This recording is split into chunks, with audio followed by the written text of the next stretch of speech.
Hi, my name is Brandie Paterakis, and I'm the owner of Blue Bee Counseling Services. I'm a mother and wife who is passionate about life and has found joy in helping others improve their mental health. The goal of this podcast is not only to provide enriching entertainment, but to help others in their pathway to have a more fulfilling life. This in no way is a replacement for therapy. Follow us on this journey of mental health awareness. Blue Bee Counseling Services now presents this podcast, Therapist Table Talk. Hi, welcome to Therapist Table Talk. My name is Brandie Paterakis, the owner of Blue Bee Counseling Services. And today I have with me some beautiful people. These are my famous interns at Blue Bee. Their schedules are already all full and people absolutely love them and adore them. But give us a call anyway if you have a need or want to see a therapist, because we have other fantastic people. But let's introduce ourselves. Sydney, you want to go first? I'm Sydney Hall. I'm an intern at Blue Bee. She loves me. I love being here. She wants to be with me forever. Yeah, I'm never leaving. She's never going to leave.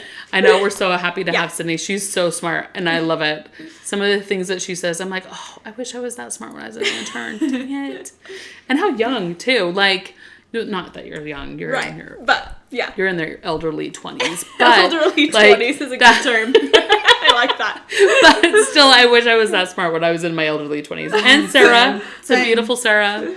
My name is Sarah Tolman, and I am also an intern at Blue Bee and loving it. Very happy to be here. It's a great place. You're just saying that because I'm here. I'll say it anywhere.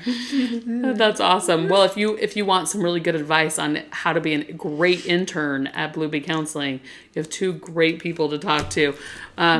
Anyway, but today is something really special I love to talk about, and that is self-esteem. Mm-hmm. We have a lot of words that we kind of use. There's self-esteem, there's self-confidence. Mm-hmm. What are some other terms that you kind of get in there and mix it all up? Your value, just what you believe about your personal worth. Oh, yeah. Self-worth. Yeah, self-worth is what came to mind, too. Yeah. Mm-hmm. Yeah. And so no matter what the concept is or the talk, there's 3 concepts of self-esteem that usually we like to share with our clients. This is one of probably the most important things to help with perfectionism, to help with self-love, self-worth. Oh, there's another one, self-love. And perception also. Ooh, I thought about that. I love that. Yeah. And so it's really important for us to gain a sense of self-esteem. The little idiocies that we kind of do in everyday life tends to come from a lack of self-esteem. Mm-hmm. The little things that we say, the backing up of like anything critical that comes towards us, we try to like abolish and eliminate.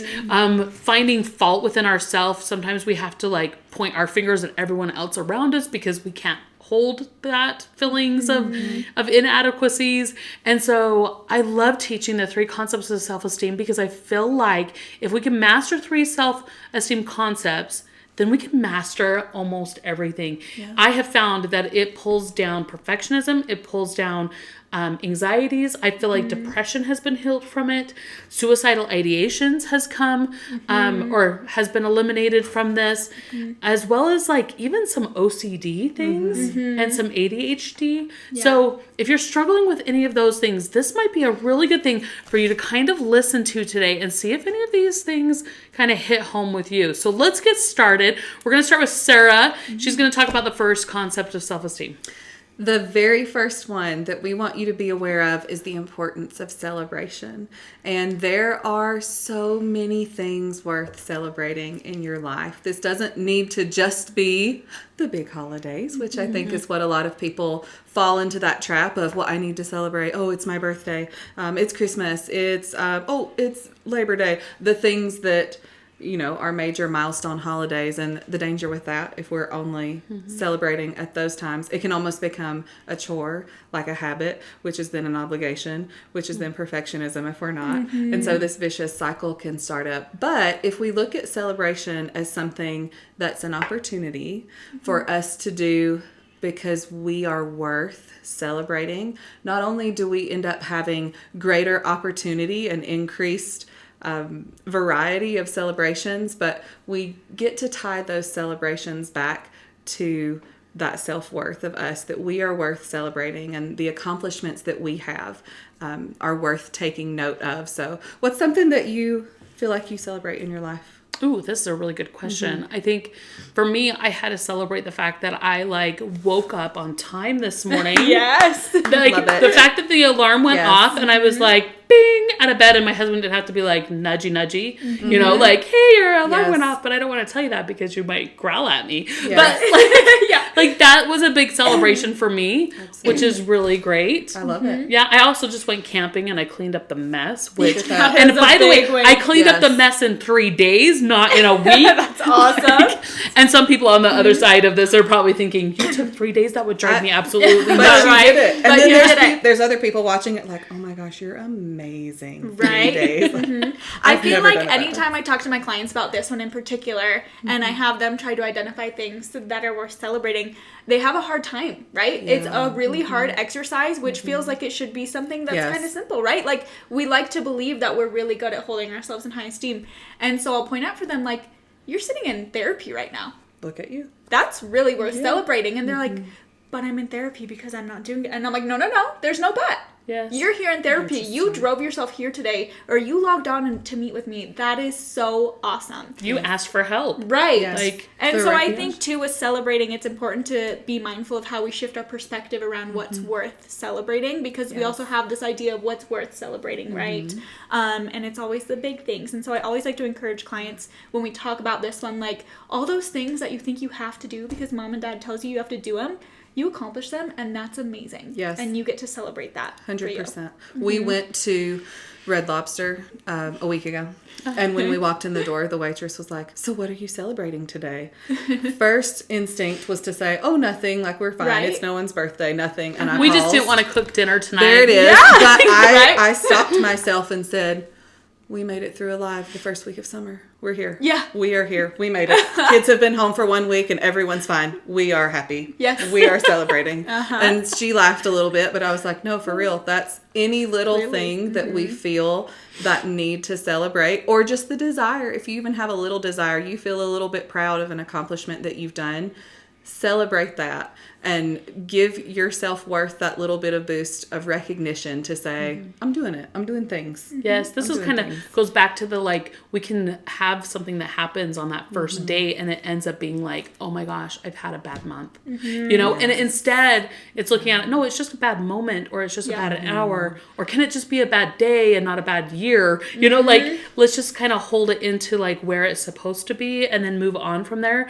And I always kind of find if you're struggling with celebration, look at the ability to make meaning out of those things that you're struggling in and find gratitudes. If you can insert gratitudes and really pay attention to them, find meaning in your moments or the things that you're going to come out ahead with on the other side when you get through this challenge or this thing that's there, or find a little bit of laughter in it and joy, that can be helpful. And one other thing that I wanted to kind of dive into on this is we're talking a lot about ourself in celebration. Let's also not forget that the other part of this is celebrating other people and their small things and the things that they did and their accomplishments and the things that we have. One of the biggest things that I can find really fast when I can see somebody that's struggling with self-esteem is their ability to put other people down for something that they feel like they're inadequate. And so we tend to do that a lot. And so being very mindful of that and watching that. Have you guys ever done that? No, for sure. Yeah. That's key. I think that was great. Yeah. Do you find anything that comes into your offices where people will say something along the lines of, well, she did this or she has that and I don't have that? I think it goes a lot back to that phrase that the first time I heard it, I was like, okay, but really? This idea that we can only love other people as much as we love ourselves. We're only forgiving other people as much as we forgive ourselves. And if we are not able to allow ourselves not to meet certain standards, if we're not able to celebrate certain things that we do, how are we celebrating others or forgiving them for things, right? And so, you're exactly right. It extends to our interactions with others. So there's a good concept for you to think about. Celebrating yourself and celebrating other people. And how I remember this is balloons. balloons and confetti. You just throw it. Balloons and confetti. And if I can tie it to something, it helps me remember. So I wanted to give that little piece to you. So the first concept of self-esteem is balloons. Celebration, confetti. Okay. All right, Sydney, let's hear the second. Okay, the second one is recognizing, excuse me, that you are a human. So sorry. Allergies are the worst this It's year. happening. It is. It's fine. But recognizing that being a human means that we're going to make mistakes. I read this in a book recently, and it used this phrase of like, compassion cannot exist without suffering, which I think is super beautiful. Like, compassion would never exist if people didn't suffer, right? We're all human beings, and that puts us kind of on a level playing field, right? Where we're all meant to make mistakes and learn from them. And so it gives yourself a little bit of grace too when we do have those really hard moments or we're beating ourselves up, being able to just like have those like really strong affirmations and like values that we hold about ourselves of like, I am a human being and it's okay. And everyone else is a human being too, right? So on the flip side, it also allows you to give other people grace, which can also help to boost your own self-esteem, right? Because we can't give ourselves grace if we don't give other people grace and vice versa. Same thing that we were just talking about, right? And so I find that this one is like another one that feels very, or like sounds simple in theory, right? But when we put it into actual practice, it's really, really powerful being able to remind yourself of that. I found a really good experience the other day. I had a situation where we were up at Lava Hot Springs and we were sitting there with a big, huge group of teenagers. And of course, these teenagers want to get to the front of the line and everyone's just kind of standing there and they kind of just snuck their way on into this top of this line in order to go down this river. And this guy, he got all huffy puffy and he like yelled and he like was saying some pretty nasty things to these young kids. Yikes. And of course, I'm in charge of these young kids and I'm like, whoa, hold on. It's a simple mistake here. You know, these kids are really good kids. They didn't mean to get in front of you. We're happy to get to the back of the line. Kids, help this really nice man out and let's get back to the back of the line. That might have been a little snarky comment. But like, anyway, it took me a little bit of time to like add forgiveness to this man on the hurtful and horrible things he was saying to people that I know and I love and I care about. And so I had to, like, I'm even today, because this happened over the weekend, and I'm just like, like, I have these thoughts. I should have said this. I should have said that. Like, I should have, I should have let him know. Right? And so, like, but extending that self-compassion, like, he's also human. He made a mistake. And guess what happened as we went down the river? Who was at the bottom of the river helping everyone? Because if you don't hurry and jump off your raft and pull it to the side to get out, then it can kind of sweep you down a little bit further, and it's really hard to go against the current to get out. And he was down at the end of the river helping everyone out. And so I had to be like, wow, okay, so he had a moment too, right? He had a moment too. And not only that, but like I also had a moment and I had to forgive myself and add some compassion for my moment. So I love the concept of like working on, I am human. Okay, and so the theme on this one, guess what this one is? Ready. We have balloons for the first one. The second one is a zombie.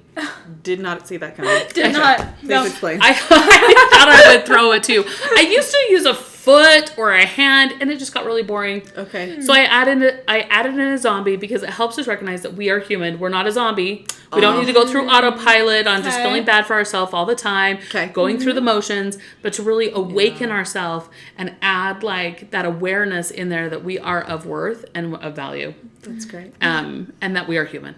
Beautiful. And then number 3 concept, I guess this is the one I get to talk about, Yeah. is I am a value.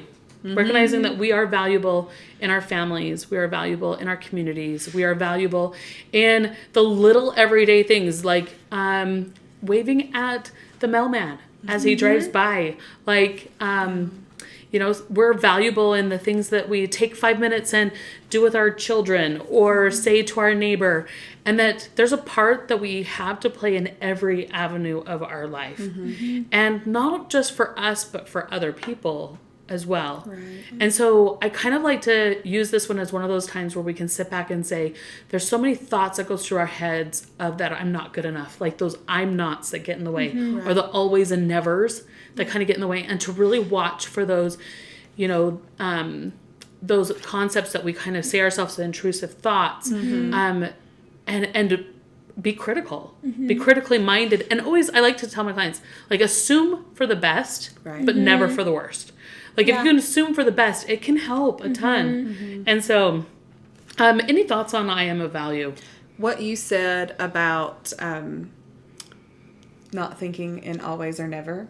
I just think anytime that we allow ourselves into that territory of thinking in absolutes, it definitely is a breeding ground for perfectionism. Yes. And that is a big old killer of self-esteem. Anytime that we get in our minds, I always have to do this, well, I never should do that, that's going to set the stage for us to be far more critical than, number one, what's necessary, and also, number two, what's fair.